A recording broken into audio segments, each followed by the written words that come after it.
I want to do a follow-up video to a video that I posted a couple of months ago. I guess it's already been a couple of months.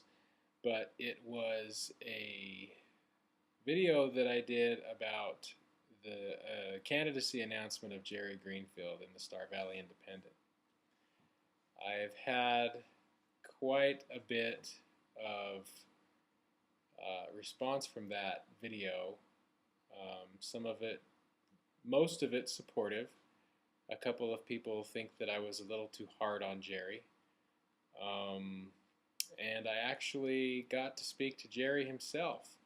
Now, when I was at the candidate forum for the county commissioner race in Alpine that the Star Valley Chamber of Commerce put on, I decided, having seen Jerry in the crowd, that I would just go up to Jerry with my camera, ask him a couple of questions, and just kind of get a feel for where his head was at with the investigation, the finding of,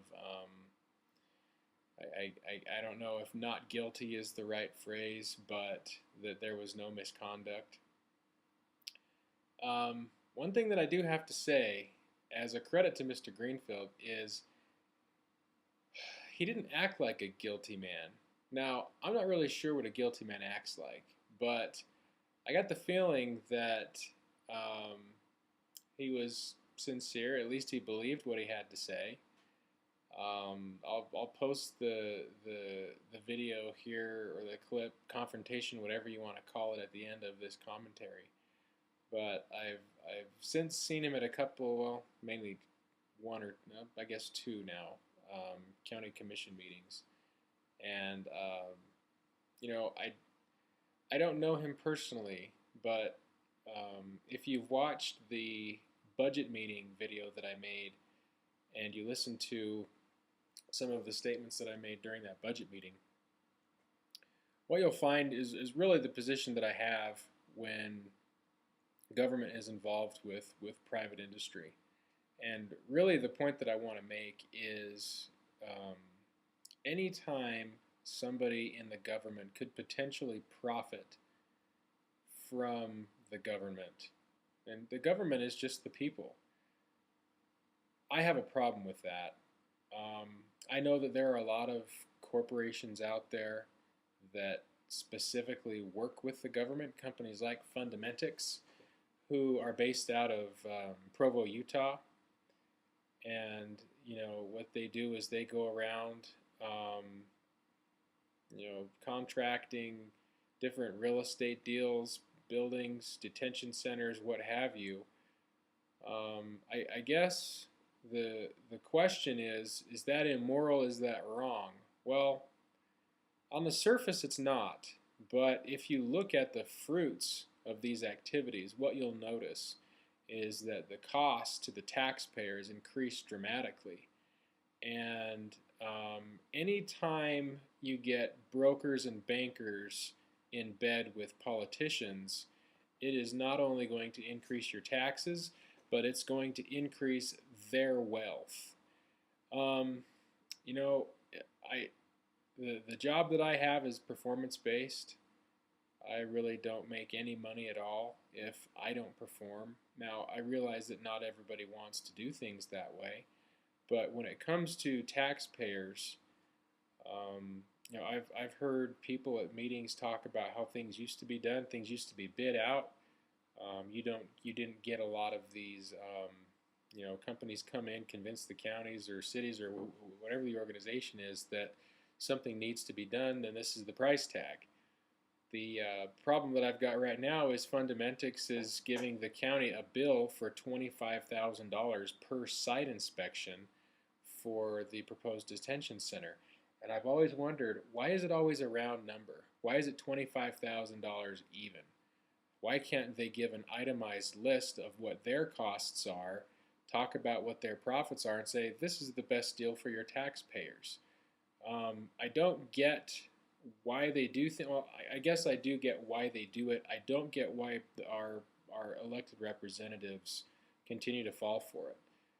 What I'm going to do over the course of the next few months is I'm going to attend every county commission meeting that I can, and I'm going to do my best to bring to light some of these issues, hopefully with the goal of educating the public, myself, and the elected representatives that we have as to the corruption that these private organizations are bringing. I don't know these guys from Fundamentics personally.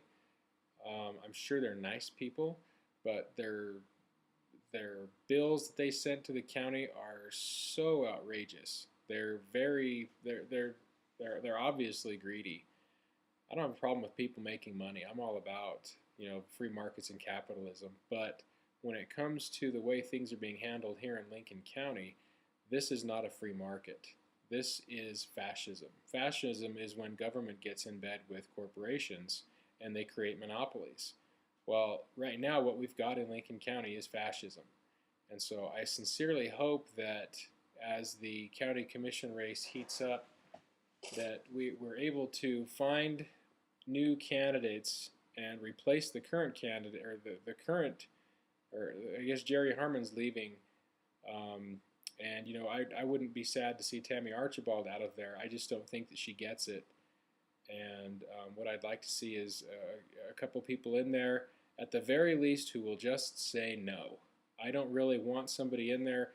You know, I'm not looking for this great leader who's going to take over things and tell us all how it is. I just want somebody in there who's going to say no, no, no, we can't afford it, that's not government's role, and just get things back to basics. Let's get back to proper principles of government. Let's get rid of socialism. Let's us as a people refrain from it. Let us shun it and run away from it, expose it, do whatever we can, because it will only empower us as people. Yes, there will be hard times, there will be hard decisions to make, but anything that I've seen in my short time here on earth, anything that has been difficult has definitely been worth it. So without further ado, I am now going to finish this video up with the confrontation, or whatever you want to call it, that I had with Jerry Greenfield in Alpine a couple of, I guess it was a month and a half ago now. So, enjoy. Jerry, you got time for an interview real quick? Yes. Would you mind telling us what your relationship is, if any, with Ryan Relier at Harbor Capital? With who? Ryan Relier or anybody at Harbor Capital? I know who he is. Okay. I think that's about the size of it. Okay. The reason why I know who he is through a relationship of another individual that I know. Okay. Who would that be? Steve Cheek. Steve Cheek. So in regards to the 290 LLC, was that your idea to pitch it to a Utah company to have them come and resell it to the county? Was not? It was not. Do you have any further comments to make on the detention center and your involvement in the land that's... My involvement was because the commissioners asked me to help them because of my background in finance and my background in the South Lincoln Fire Protection District. I was one of the organizers that helped put that together. And that's what it was all about. I also deal with paying bond payments. I know who the bond counsels are and all of that. Told them who to talk to. That's my extent. Okay. I wasn't here for your speech or any of the questions. Do you want to give a real quick pitch on your campaign and why you're seeking re-election? Well, my speech pertained. I didn't even do the speech I was going to do, and it was primarily because of the Justice Center issue. And I made the announcement that I'd been cleared, and now I've asked for all of the documentation, and I'm going after all of this smear campaign stuff. Okay. So are you willing to sit down and go over the findings of the DCI investigation so you can be fully cleared? As soon as I get them. Okay. The only thing I know is I've been cleared. I've asked for all of the documentation. I don't have it at this time. Okay. And as soon as I get it, you bet. Great. Thank you.